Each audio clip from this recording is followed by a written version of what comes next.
What's up, everybody? Welcome back to another episode of the Plus Money Sports Betting Podcast. My name is Q. You can follow me on all socials at Bets by Q. And of course, this podcast is brought to you by Black Sheep Betting, where it is a dog's world. Few links in the description. One for the VIP. That's where I drop all of my official plays. It is a place where value trumps volume. Just cashed on a plus 300 this morning in the VIP, so definitely check that out. There's some free trials in the description.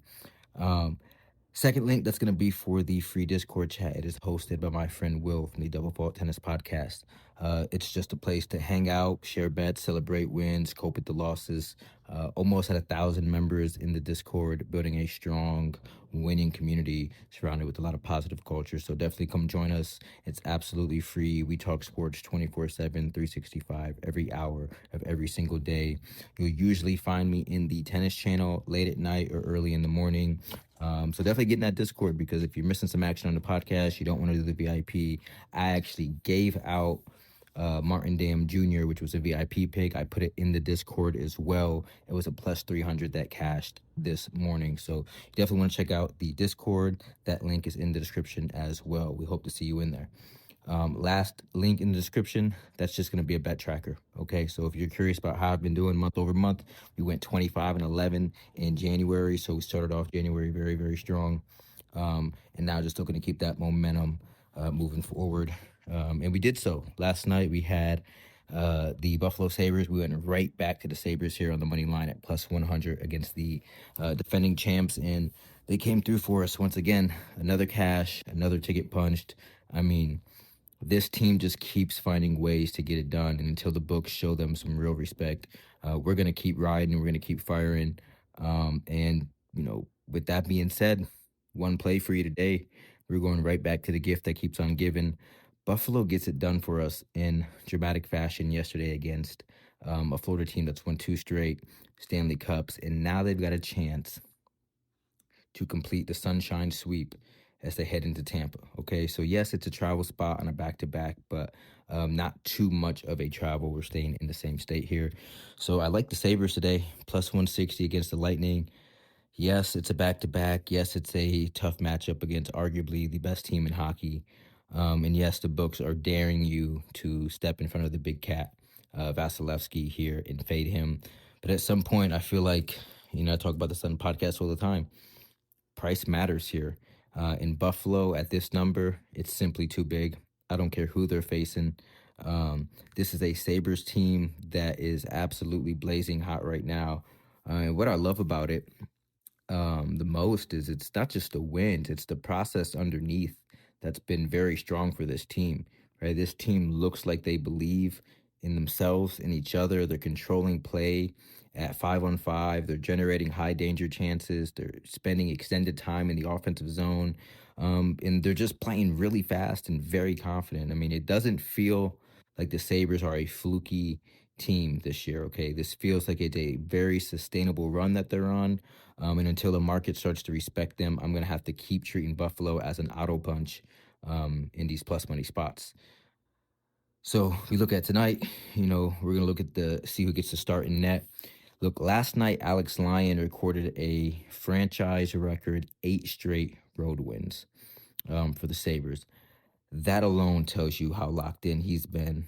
Save percentage during this stretch has been excellent. He's been calm, square to the shooters. He's making the first save consistently, which is huge for a team that's been much better at limiting rebounds and second chance opportunities this year. So I guess I don't know just yet who is going to be in that, okay?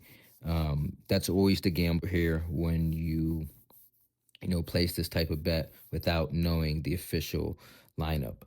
I don't know if we're going to get Alex Lyon here on a back-to-back, or if we see Colton Ellis, because Luukkonen is out. He just got replaced on the the Canadian team as well. So, either way, we're going to get Colton Ellis or we're going to get Alex Lyon on a back-to-back. If Lyon starts, I guess obviously I like this bet a lot more.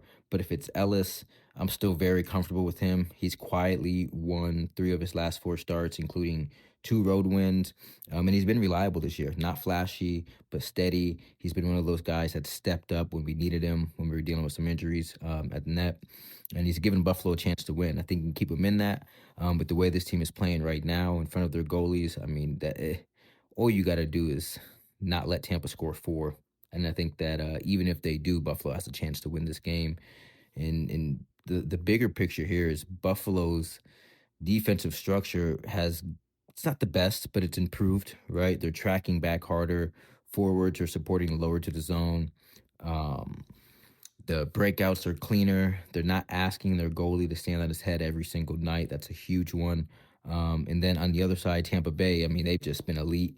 No argument there. Vasilevsky, he's the X factor tonight. He'll certainly be in net.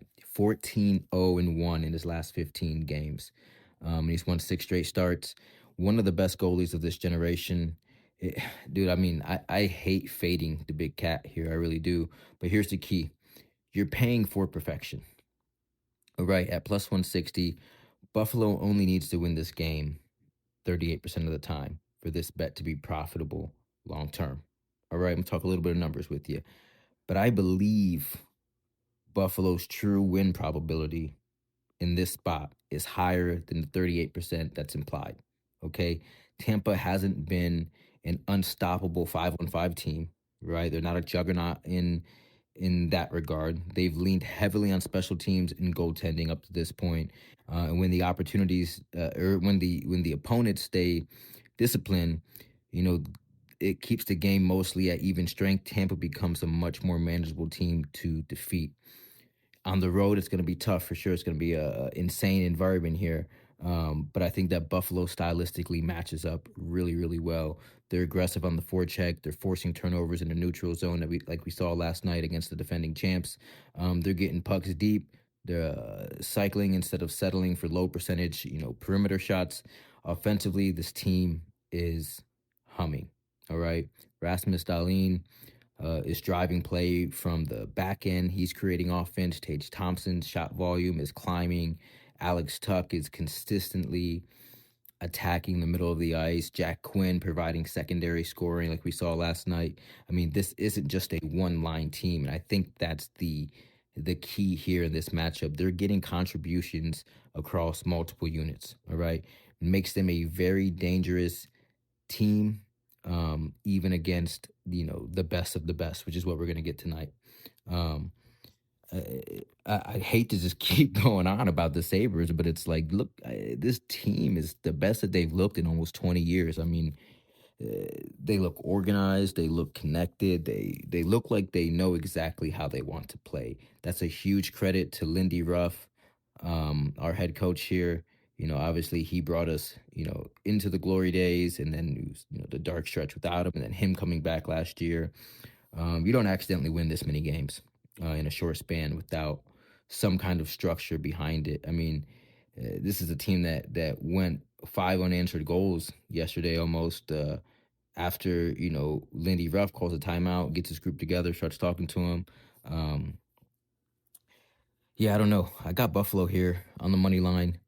Think they complete the sunshine sweep.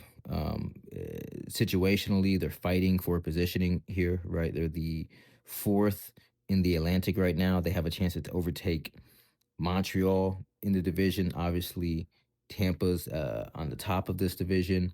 But they still have 2 more head-to-head meetings with Tampa later this season. One at the end of this month, one in like the final week of the season. So these are not meaningless points. This is going to feel like a playoff game. I think it's going to be similar to how Buffalo played Carolina a week and a half ago.